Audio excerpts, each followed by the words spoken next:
जयगुरु माऊली Vidarbha special रेसिपीमध्ये आज गणेश जयंती तिलकुंद चतुर्थीनिमित्त गणपती बाप्पाच्या नैवेद्यासाठी तिळाचे लाडू करणार आहे। अजिबात पाक तयार न करता कुकरमध्ये एक शिट्टी घेऊन मस्त खुसखुशीत तिळाचे लाडू तयार केले आहेत। लाडू तयार करण्यासाठी 1 वाटी तीळ स्वच्छ निवडून घेतले, अर्धी वाटी शेंगदाणे घेत आहे। सर्वात आधी गूळ तयार करायचा आहे। त्यासाठी एका भांड्यात 1.5 वाटी गूळ असा बारीक करून घेतला। कुकरमध्ये एक स्टँड ठेवायचं, यामध्ये पाणी, हे गुळाचं भांडं ठेवायचं। गुळामध्ये पाणी जायला नको म्हणून यावर झाकण ठेवायचं। कुकरला झाकण लावून मीडियम फ्लेमवर एक शिट्टी घ्यायची आहे। एक कढई गॅसवर ठेवून शेंगदाणे भाजून घ्यायचे।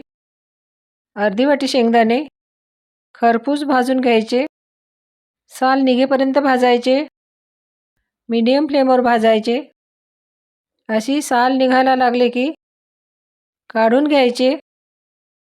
त्याच कढईमध्ये 1 वाटी गावरान तीळ भाजून घ्यायचे आहे।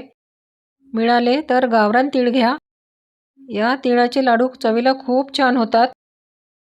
तीळ हलकासा रंग बदलेपर्यंत भाजून घ्यायचे, चटचट आवाज येईपर्यंत भाजून घ्यायचे।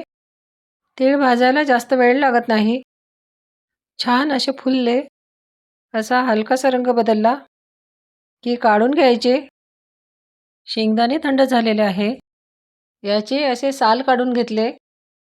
एका मिक्सरच्या भांड्यात अर्धी वाटी शेंगदाणे जाडसर बारीक करायचे।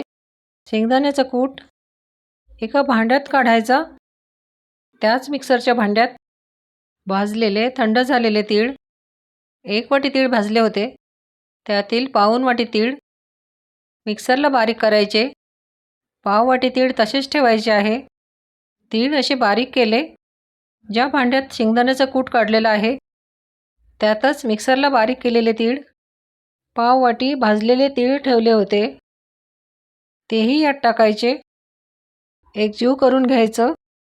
लो फ्लेमवर एक शिट्टी घेतल्यामुळे गूळ छान विरघळलेला आहे। यामध्ये जायफळ पावडर, इलायची पावडर मिक्स करायचं। विरघळलेला गूळ यामध्ये टाकायचा। 1 चमचा साजूक तूप, हे सर्व मिक्स करून घ्यायचं, एकजीव करून घ्यायचं। असं हाताने एकजीव करून घ्या। येणाऱ्या गणेश जयंतीला, तिलकुंद चतुर्थीला गणपती बाप्पासाठी या पद्धतीने लाडू करून बघा, खूप छान लाडू होतात। हे मिश्रण एकजीव झालं आहे। हाताला थोडं तूप लावून असे लाडू बांधायचे। मिश्रण अजिबात गरम नसल्यामुळे हाताला अजिबात चटके लागत नाहीत। अशा सोप्या रेसिपी बघण्यासाठी सबस्क्राईब केले नसेल तर प्लीज सबस्क्राईब करा, बेल आयकॉन प्रेस करा, म्हणजे नवीन रेसिपीची नोटिफिकेशन तुम्हाला मिळेल। रेसिपी लाईक करा।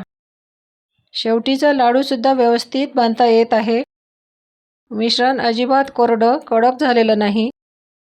याच पद्धतीने मी सर्व लाडू बांधून घेतले। चिक्कीचा गूळ वापरायचा नाही, हा साधा नेहमीच्या वापरातील गूळ घ्यायचा।